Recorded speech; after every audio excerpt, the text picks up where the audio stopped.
Hi, and welcome to this episode of the Inspired Podcast. I want to start with a simple question. Have you ever known without a doubt that you deserved more? Maybe more pay, more support, more resources, more recognition, and still you didn't say anything. Or maybe you said something but softened it. Maybe you added context or you explained your reasoning. Or you made it easier for the other person to say no. Maybe you did it without even realizing it. If that's you, you are not alone. It isn't about confidence.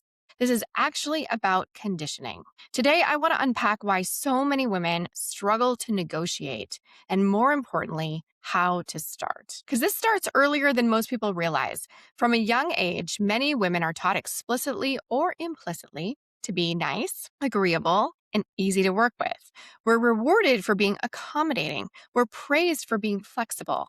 We're liked for not making things difficult. And over time, that becomes part of our identity. So when we enter environments where negotiation is expected, we're operating with a completely different internal framework. Because negotiation requires clarity, directness, a willingness to create tension. And for many women, that feels like a violation of who we've been taught to be. So instead of advocating, we just adjust. We accept the first offer. We price lower than we want to. We hesitate to ask for more, not because we don't know our value, but because somewhere along the way we learned that being liked is safer than being respected. But let's go another layer deeper, because it's not just about being nice. It's about what we think will happen if we aren't. There's a fear that if we negotiate, perhaps we might lose the opportunity, be seen as difficult, create conflict, or damage the relationship. And for women who have spent a lifetime maintaining connection, that feels risky. So we stay quiet, and it makes sense. Or if we speak, we might dilute the message. We say things like this: I was just wondering if maybe, or totally understand if this isn't possible, or I don't want to be difficult, but, and what we're really saying is that my comfort matters less than keeping this situation smooth. I've seen this show up in so many different ways, and for myself. Women underpricing their services, even when the results that they deliver are exceptional. Leaders taking on expanded roles without adjusting compensation or title. Entrepreneurs saying yes to scope that was never agreed upon because they don't want to push back. And I've experienced versions of this myself, all of these. Moments where I knew that something wasn't aligned, but I hesitated because I didn't want to disrupt the dynamic. I didn't want to create friction. And what I learned is this, though. Every time you don't advocate for yourself, you reinforce a dynamic where your value is under-recognized. And not because people are trying to diminish you, but because you haven't clearly defined the boundary. So let's shift the way we think about negotiation, because this is where everything changes. Negotiation actually isn't confrontation at all. It's simply alignment. It's just a conversation. It's about scope, value, and expectations. And when it's done well, it actually strengthens relationships because clarity builds trust. Ambiguity can create resentment. Let me say that again. Clarity builds trust. Ambiguity creates resentment.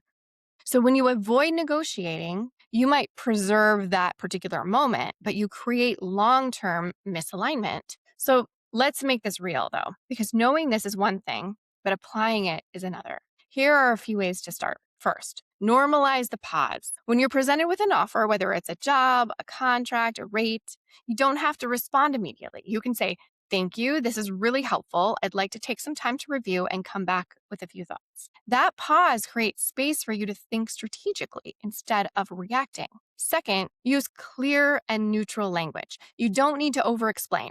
You don't need to justify your worth. You can say, based on the scope and the value I bring, I'd like to revisit the compensation. Or I'd be excited to move forward. In order for this to feel fully aligned, though, I need to adjust the rate, scope, or timeline. That's it. Clear, grounded, direct. Third, anchor in the value, not the emotion. It isn't about what you need. This is about what you bring. So I was hoping for a bit more, it becomes, given the outcomes this work is designed to deliver, this is the level I typically operate at. You're not asking them for a favor. You're aligning the exchange. And four, Expect discomfort and don't interpret it as wrong. This is really important. It might feel really uncomfortable at first, the first few times that you do this, but that doesn't mean that you're doing it wrong. It means you're doing something new. When you start advocating for yourself, it doesn't just change one conversation. It changes your entire trajectory. You start earning at a level that reflects your value, working in environments that respect your boundaries, building a business that is sustainable, not dependent on over-delivering. And just as importantly, you start trusting yourself. Because every time you speak up, you reinforce my voice matters here. If you've been holding back from negotiating, I want you to consider this. What is it costing you, actually, to stay quiet? And not just financially, but in how you see yourself and in how others experience you and in what you believe is possible. You don't have to become someone completely different in order to do this. You just have to start having different conversations, one at a time. That's all. And if this episode and this content is resonating with you at all, if you're recognizing patterns in how you show up around value, pricing, or advocacy, I want to invite you to take this work even deeper. This is exactly what I help women do. We refine how you communicate your value, how you make decisions, how you choose your projects, and how you lead so that your business actually reflects the level that you're operating at. You can learn more at andreadelacerda.com or send me a message on Instagram. I'd love to hear what stood out for you. And if you know another woman who needs to hear this, please send her this episode too, because the more we normalize these conversations, the more we change what's possible. I'll see you again next week. Take care. Thanks for joining me on today's episode. If you'd like to explore what your life could look like when your business and life are aligned with what you're really meant to do, get a business audit. I'll personally review your business, look at your social accounts, and give you some precise direction on what's working and how to create even more impact and income. Simply go to andreadelacerda.com, navigate to work with me, and select the business audit. Again, that's andreadelacerda.com. Work with me and then select the business audit. And if you enjoyed this episode, please be sure to like and subscribe. That way more content like this can be shared with you as soon as new episodes drop.